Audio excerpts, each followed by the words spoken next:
Halo guys, selamat datang lagi di channel ini bersama gue, Reborn. Buat yang baru gabung, jangan lupa dibantu like dan di subscribe ya.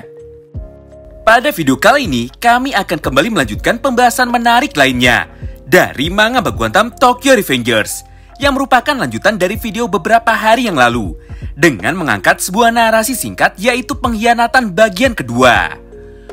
Oh iya, sebelum kita masuk ke topik utamanya, Oji-san mau ingatkan dulu ya, bahwa ini bukanlah video spoiler dan juga bukan video review dari chapter terbaru manga Tokyo Revengers, melainkan sebuah video yang berisi tentang fakta, opini, dan juga diskusi. Oleh karena itu, bagi kalian yang tidak suka dengan konten pembahasan dan juga diskusi, kalian bisa langsung skip aja ya video ini. Sebaliknya, jika kalian tertarik dan mau tahu mengenai beberapa fakta lain yang tidak disampaikan langsung di dalam manganya, silahkan disimak video ini sampai habis. Kita mulai dari pembahasan yang pertama. Jika kita ingat, hampir di semua cerita yang ada pada manga Bakugantam Tokyo Revengers ini selalu mengangkat dan memasukkan unsur pengkhianatan di dalam ceritanya. Mulai dari Paehyan yang berkhianat pada Arc Mobius, kemudian Baji yang berpindah ke kubu Valhalla dengan tujuan untuk mengalahkan Kisaki Teta seorang diri, lalu Hakai Shiba yang memutuskan untuk keluar dari geng Toman dan masuk ke dalam geng Black Dragons, hingga Yasuhiro Mucho yang berpindah kubu dan bergabung ke dalam geng Yokohama Tenjiku. Berdasarkan semua hal tersebut, maka sangat wajar sekali jika pada akhirnya kita semua menjadi semakin penasaran dan juga bertanya-tanya, yaitu apa alasan Wakasa dan Benkei bergabung ke dalam geng Kanto Manjikai? Dan apakah mereka berdua pada akhirnya akan mengkhianati Mikey dan geng Kanto Manji?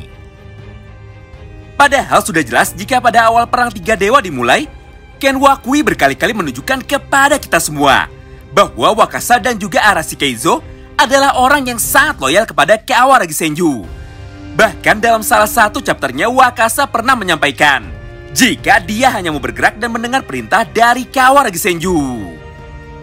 Intinya, Wakasa dan Benkei merupakan sosok kakak ideal bagi Kawaragi Senju.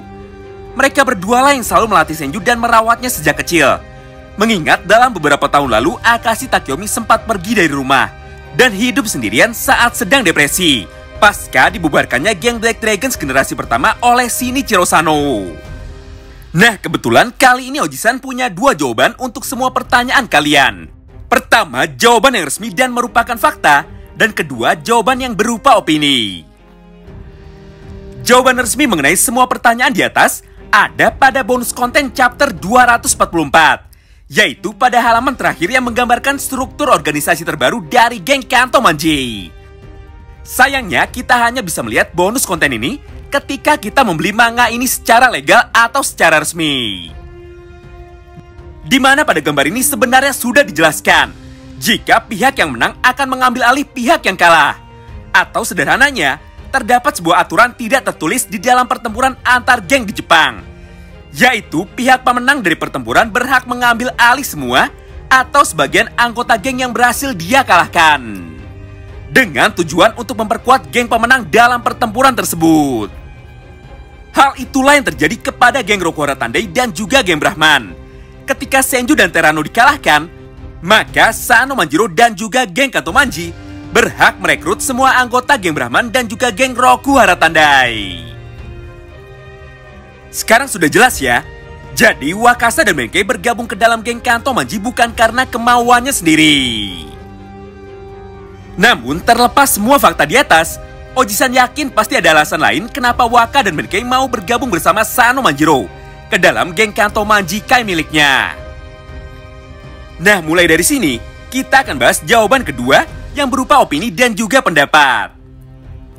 Menurut kami, alasan Wakasa Imaushi dan juga Arashi Keizo memilih bergabung bersama Mikey ke dalam geng Kanto Manji adalah karena mereka berdua diperintahkan oleh Akashi Takeyomi untuk mengawasi Sano Manjiro dari dalam. Lantas, apa dasar pemikirannya? Pertama, Akashi Takeyomi terkenal dan menjadi legenda di dunia Bakugantam ini bukanlah karena kekuatan fisiknya ataupun kemampuan bertarungnya, melainkan karena kemampuan berpikir dan juga kemampuan menyusun rencana dalam pertempuran. Kemungkinan Akashi Takeyomi memanfaatkan peluang besar dari aturan tidak tertulis di atas, bahwa pihak yang kalah wajib bergabung ke dalam pihak pemenang, dengan cara mengirim Wakasa dan Benkei ke dalam geng Kanto Manji. demi bisa mendapatkan informasi terbaru dan juga bisa tahu pergerakan Mikey dari dalam gengnya. Seperti kata dari pepatah kuno, yaitu keep your friend close and your enemies closer, yang artinya jagalah agar temanmu tetap dekat dan musuhmu lebih dekat lagi. Kami yakin Wakasa Emosi dan juga Arashi Keizo saat ini pasti sudah tahu jika ada yang tidak beres dengan geng Kanto Manji. Hal ini bisa kita buktikan pada salah satu panel manga di chapter 225, di mana pada momen itu Wakasa lah orang pertama yang sadar jika pertarungan mereka kali ini sangat aneh sekali dan seperti sudah direncanakan dengan sangat matang sebelumnya.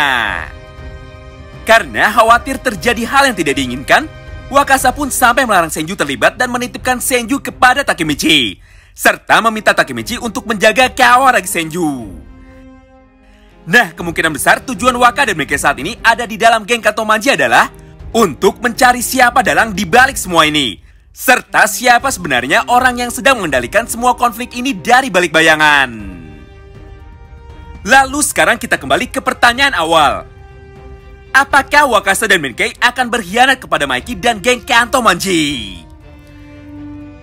Jawaban sederhananya adalah iya. Berdasarkan semua fakta dan juga opini di atas, maka besar kemungkinan jika Waka dan Meike saat ini sedang memainkan peran dari Keisuke Baji pada saat Arc Valhalla sedang berlangsung.